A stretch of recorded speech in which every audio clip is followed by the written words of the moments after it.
There is a great story from Arian Wexel from the Federalist.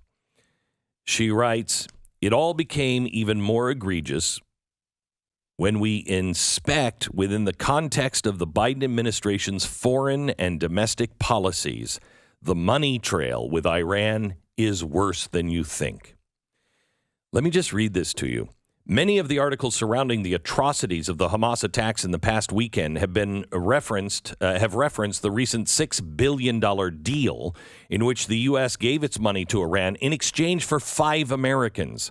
It already seemed like the worst trade in history, but it's more nefarious than simply unleashing $6 billion to Iran, a known terrorist state and the most existential threat to the free world.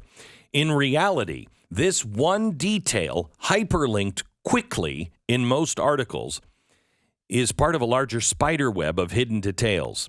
In a recent article, senior advisor of the Foundation for Defense of Democracies and former National Security Council official Richard Goldberg traces the money trail, and he confirms it's worse than you think. Listen to this. The $6 billion you've seen in all of the headlines is only the money being transferred from our friends in Qatar. This is separate from the $10 billion of assets being transferred from Iraq. That continues on a rolling basis. Then there are reports that Iran will be allowed to access $7 billion in fiat currency by trading drawing rights with the International Monetary Fund. And Japan is now scheduled to transfer $3 billion to Iran. The revelations don't end there.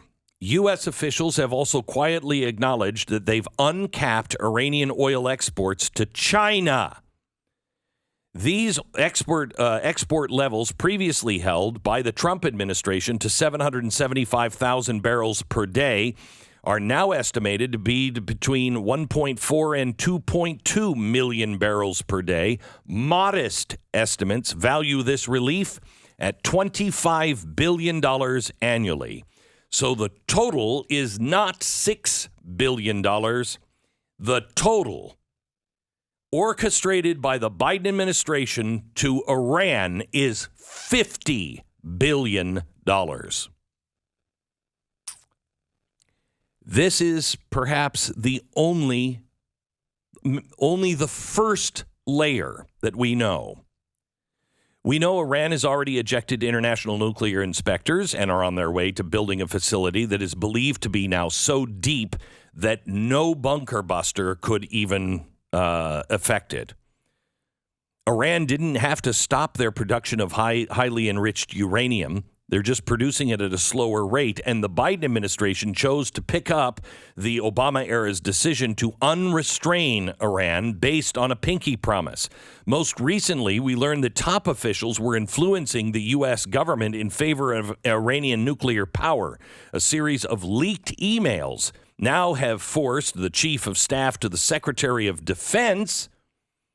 Messages show her involvement with the Iran Experts Initiative, a direct Iranian government initiative to allegedly improve the country's image. This would seem the mandate of improving the country's image included influencing the U.S. government to give Tehran more flexibility in enriching uranium.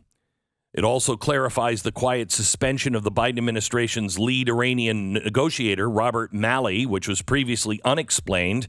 We have also come to learn that other aides were directly corresponding with the Iranian government from their U.S. government posts.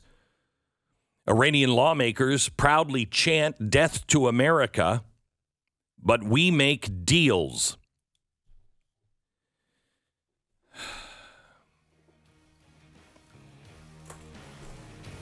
We have the Biden administration making deals with the enemies of the United States of America. He has cleared the way for $50 billion to go to the biggest terrorist organization on the planet.